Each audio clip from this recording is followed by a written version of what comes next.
Oh, tapos na. Ito yung blue natin na Focus. Ayan si Boss Ryan natin. Ayos ba, Ray? Ganda ba pagkakatirata mo rito? Ayos yan. Ayos daw. Dati may lagutok to. Ngayon wala na, tinanggal na ni Ryan. Alam binili, Ray? Shucks. Shocks, ayan, shocks. So ayan na, M7, papagawa kayo, Ryan, hanapin nyo yan. Yung pogi doon, yung nakatambay lagi doon sa harap. Nag-ML. GML. Ganda. Ayos na, walang lagutok. Uy, gago, bababay. Oo nga. Masakit na lang.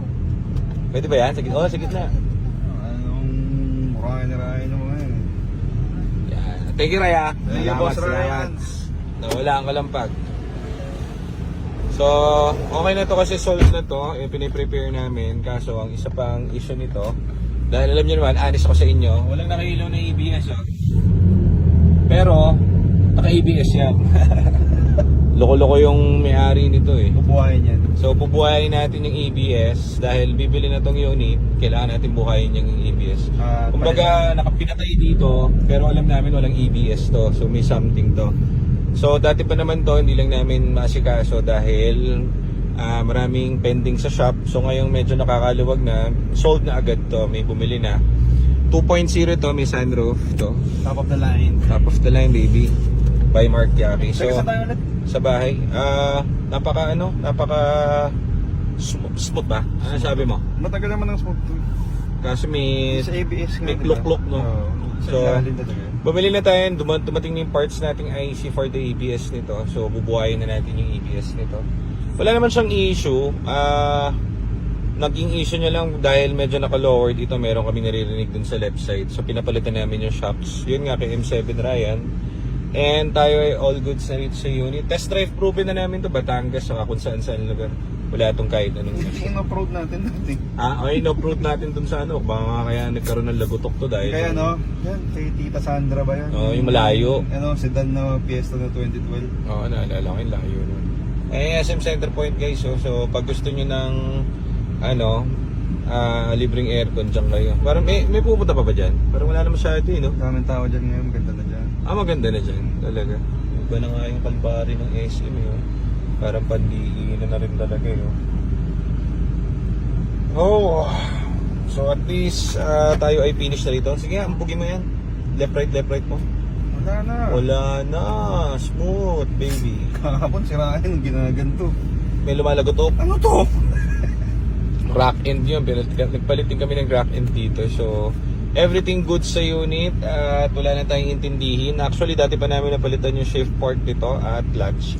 Ayaw lang namin dahil alam niyo naman, honest ako. Ayan o.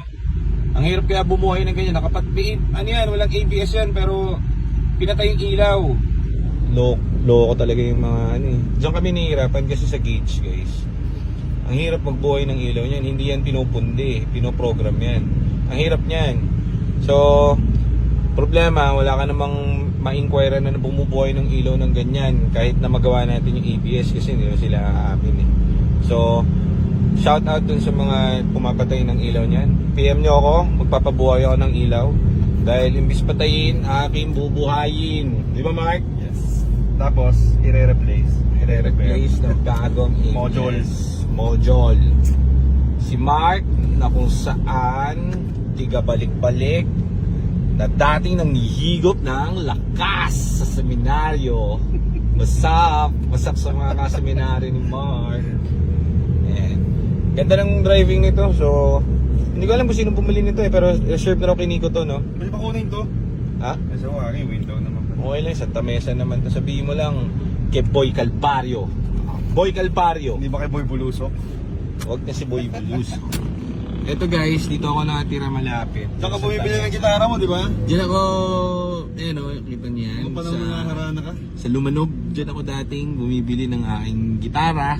Sa aking mga irog na sinisinta. Naka-12 ako dyan ng gitara. Pero hindi ako marunong mag-gitara. Pinapahawak ko lang dyan sa kasama ko. Tapos, asa likod ko lang siya. Di ba Mark? Yes. Maganda. Yes, oo. Magaling ka. Nung huli, electric guitar yun. Hindi ba trumpeta? Minsan, sinubukan ko yung saxophone. Saka yung electric guitar, nagmukha kaming engot kasi sinasaksak pala yun sa speaker. Ginawa mo ako. Engot yung bumili ng gitara na yung buwisit. So ayan, diyan kayo bibili ng gitara guys. Ano yan eh? Magkakapatid ng may-ari, di ba? No, lumano. Oo, prep pa ako. Nandiyan kami Oo, bata, hindi pa kami pinapanganak. Ano niyan, tindahan na ng gitara yung mga yan eh. Ang tindi niya no, kahit anong mangyari, buhay pa, nag-pandemic and everything. So shout out sa Lumanog. Napaka-bisa nyo po. At naka-12 akong gitara sa inyo. Maraming salamat sa inyo.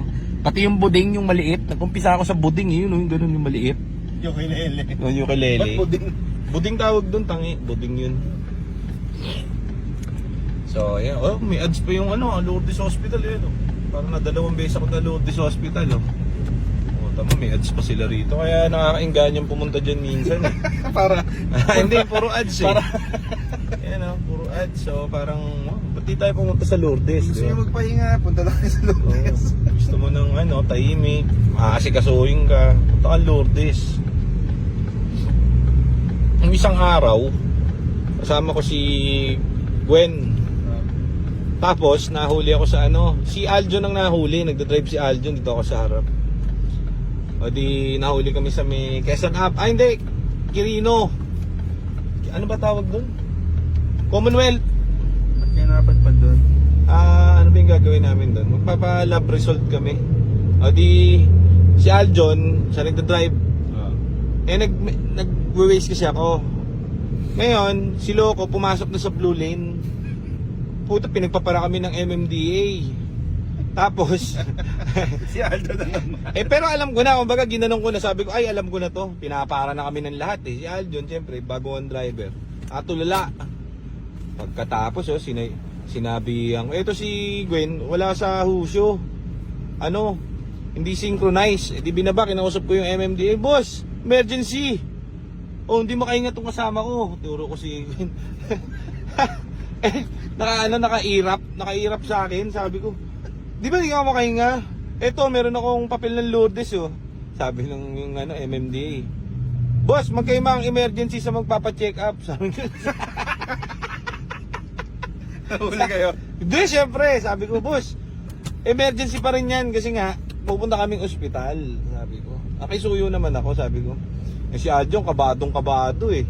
Talagang nanginginig eh, first time mahuli. Sabi ko, boss, baka naman pwedeng shout out mga kuya. Ayan. Ang dami ng violation ni Aldo, ngayon lang nahuli. Hindi nahuli nga. Mo? Di kinausap ko. Sabi ko, boss baka namang titikita na siya. Tapos, anong nangyari? Tinignan yung ORCR o registrado yung kotse, walang problema. Sabi bigla, siguro tinamad na bigla kasi tagal namin nag-uusap eh. Na-urat na yung yung MMDA, sabi bigla. Sige na, drive safe na, mag-ingat kayo. Sabi ko sa'yo dyan, di ako nahuhuli. Sabi ko sa'yo, may anting-anting ako na nahuhuli ng MMDA. Si Rondron naka-SIR. Mayaman na talaga to si Rondron eh. Tropa namin mechanic na malupitan. Sa motor, no? Ito, yan okay dyan. Dito okay din dito. Dito sa Reposo, mahal na motel oh. Diyan pumunta kapag gusto nyo mga gulay, usap gulay dyan. Dito, sa kabila, pag gusto mo mag-disco, parang nung 80s, meron dyan sa ilalim. Yung banda dun sa may pa Teresa, pa Altura. Wag dun! Dun? Ang tawag dito? 120, naka-electric pan. Ang pangit dun. Hindi sa may SM yun, di ba? Sa gilid ng SM. Yung isa naman, meron dito sa Stop and Shop guys. Kung gusto nyo mag-hotel, lang, 150. Matatakot ka lang kasi, di ba, pagka pasok ka doon, pagpasok mo doon, adi yung bellboy, di ba, bubuksan yung ilaw. Ang ilaw nila, di gano'n, no, yung kontador, gagano, no, tapos kulay dilaw. Para kang bibitayin. Sabi ko, yoko dyan, pangit dito. Pero bata pa ako noon. Siguro mga ako noon. Hindi mo rin 16 yata ako. Hindi mo, a week ago. Tango, hindi ako gaganon, Mark. Birulog. Grabe ka. Baka ikaw yun. Hindi ko ganun si Kuya. Baka ikaw yun. Hindi ko ginagawa ni Kuya. May dahilan kung ba't Mark Yaris ang iyong ngalan. Traffic na naman dito. Hindi naman tayo dyan. Doon tayo sa salon naman eh. Tayo, Yung